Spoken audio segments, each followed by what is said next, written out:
I never thought that we would be creating a piece in 4 weeks, and we're going to put it on Sadler as well stage. I think I would like people to react like kind of shocked.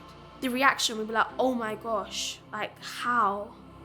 Experiencing new moves that I've never done before, but I seem to have gotten good at it. To reach out to this kind of community, it really puts us out there and it shows people what we've got.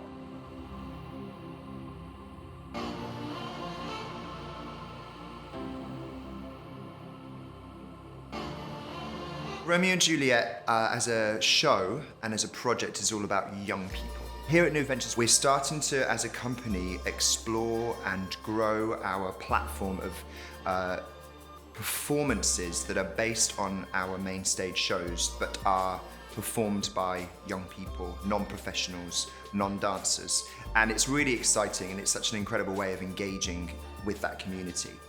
So Matthew said, well, what are we doing for Romeo and Juliet? Can we do something, create this performance, something unique, something bespoke that responds to the themes of Romeo and Juliet, but engages young people from across the country? So I thought this is a perfect opportunity for us to collaborate with Studio 3 Arts. That's what they do. They're based in the community in Barking.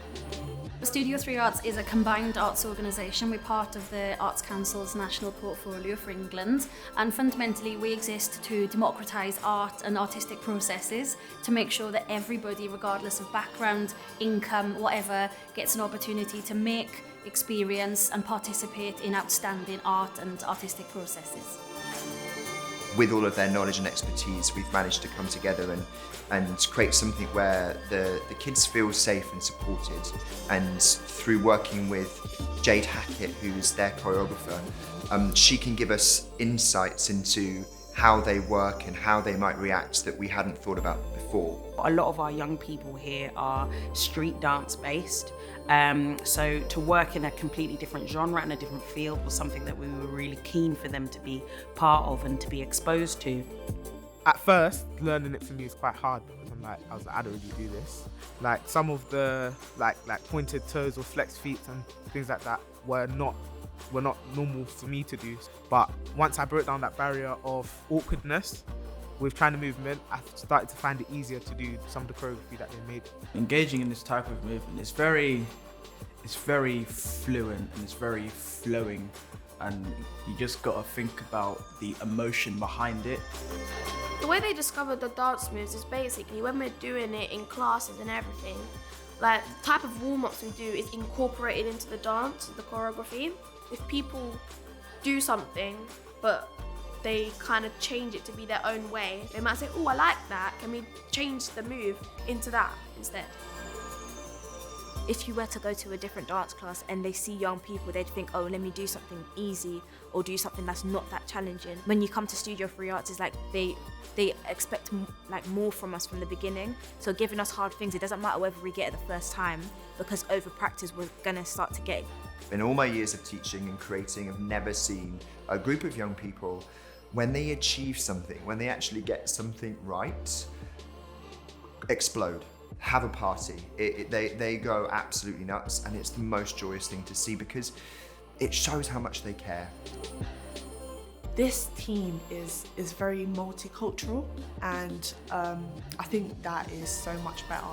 You know, I'm from Albania, a lot of people are from the Caribbean, Jamaica, even China or Philippines, or even just British, you know, so and seeing how they dance and seeing different types of dancing they do, it's given me a chance to experience more and learn more dances, learn more techniques.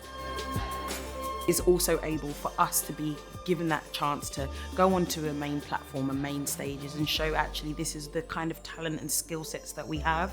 New Adventures will be able to teach the next generation of dancers that possibly could either dance for New Adventures or do things that are similar. So by coming in and teaching us that, they're influencing our creative qualities and helping us to grow so that we could maybe one day do things that they're doing, which I think is really important. I love the idea of our young people walking into Sadler's Wells like they own it. Why shouldn't they? Absolutely, why shouldn't they? And that's what this project is starting to change. And for me, if nothing else happens in terms of them progressing to careers in the arts, the fact that they feel like they can walk into that building like they deserve to be there, that's job done as far as I'm concerned. I feel like if I put myself on a big stage like Sadler's Wells, I could get that recognition and I could get that experience of what it's like to be on that a really big and well-known stage. And I feel like it's kind of inspiring, especially to younger kids, because if, for example, they were to come and watch, they'd say, oh, I would like to do something like that. All of the whole show, I want them to feel hopeful that like a bunch of random kids have been able to go on the stage and perform. They can also do this, they just need to look for the opportunities. The fact that we're performing at Sadler Wells, they're gonna be kind of amazed, I presume, because they're gonna think, oh, looking at them, I didn't think that they were gonna do something like that. And then I just wanna wow them, to be honest, yeah.